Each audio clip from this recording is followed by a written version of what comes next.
All right, so let's talk about Adam. Adam has no changes. Adam actually got a damage buff. No.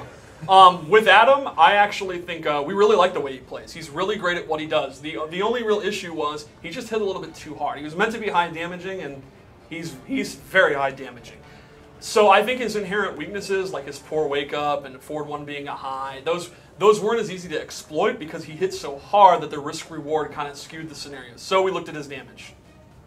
Yeah, his damage is going to be a little bit lower all across the board, and some things like the cloud move, where before it gave him any kind of link after it, now the opponent can block at that point. So in order to be able to combo off the thing, you're going to have to meter burn it to keep him in line with all the other launchers in the game.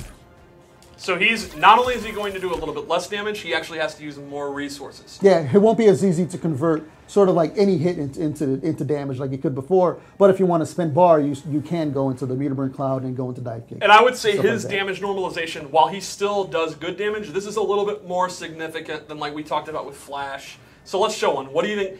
How long till I get the combo? I think he'll do it first try.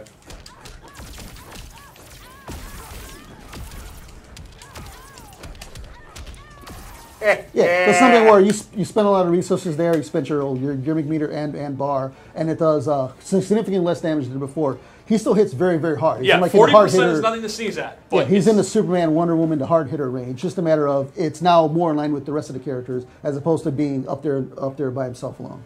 Right. Call it. I'm absolutely feeling myself. I bet you are. I bet you are. Cool. So just nerfs for damage. Yeah. Normalization. And again, I think if you're great with Black Adam, the dive kick is still great. You know, all these the orbs are still now scaling combos, but they're still a tremendous round ender. Oh, and that reminds me. Speaking of his dive kick, all of the changes that were previously not in competitive mode throughout the last few patches are now in all modes for all characters. So you can go back and look at those. Yep. Yeah, and generally, like if you're a Black Adam like me, or even if you like play Black Adam on the side, his general game plan hasn't changed at all. It's just a matter of you're gonna hit a little for a little bit less damage, so you're not gonna think you're gonna play a little bit smarter, but your general like game plan hasn't changed at all.